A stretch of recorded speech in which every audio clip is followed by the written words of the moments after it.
Well, Dave and Sam started VAMS 25 years ago. Sam and I met in 1985 or so, and I remember going for a ride on a Greyhound bus with him, or something like that, that had a compartment for people in wheelchairs behind the rear wheel.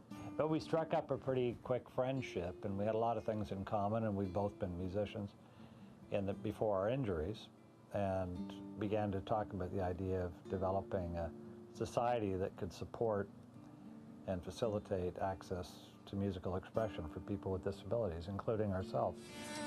Oh, you're gonna love this one. Oh, I took her out for dinner 'cause I thought she was a winner. Name was Mary. Well, that sounds good. Before my injury, music was everything. And then become a quadriplegic, and you got all these pressures and stresses and, confusion and frustration. Then you need music more than ever. And that is the time when you look at the keyboard and what do I do with these? She said she needed loving, that she'd been through several dozen. I got weary. And then what happened? I think what happened was we came around at the time MIDI came, and we grabbed it and maxed it out technology-wise. There was no model we had, there was no example. Quadriplegics playing music, that's wasn't really anything in anybody's vocabulary or anybody's, reality. That's not so good.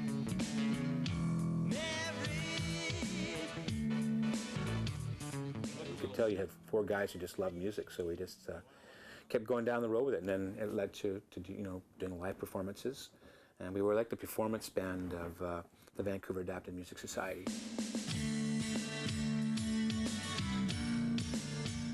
Yeah, I think we were looking at a period when we were still at a threshold of people accepting others that had disabilities. I shouldn't say accepting, it's just that awkward about being around people with disabilities. Maybe that was Brentwood Mall, as I recall. Yeah, exactly. People we were playing, I remember in front of a shoe store, and people were just window shopping. We were just another window in a way. People were just kind of like, oh yeah, moving on, We were beside the mannequins, and we were these quadriplegics playing music, oh well, just another gimmick. They didn't quite know what to do with us, in a way. But, I think that's part of the whole purpose of what we were doing, was to get out there, and actually show people that we can play music, and there's no reason why we shouldn't be playing music.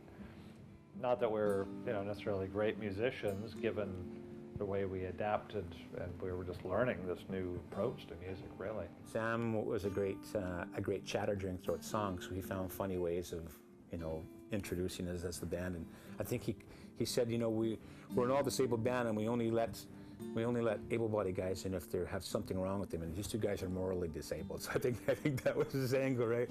Yeah, it's too bad Sam won in politics and left music.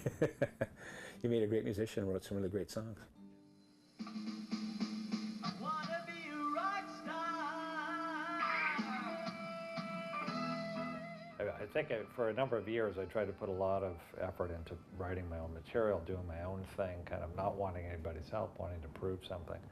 And the more time I spend working with other people, the more time I realize that that's really where the kick is, to watch somebody else's face light up and see that they can do something, they can write something, they can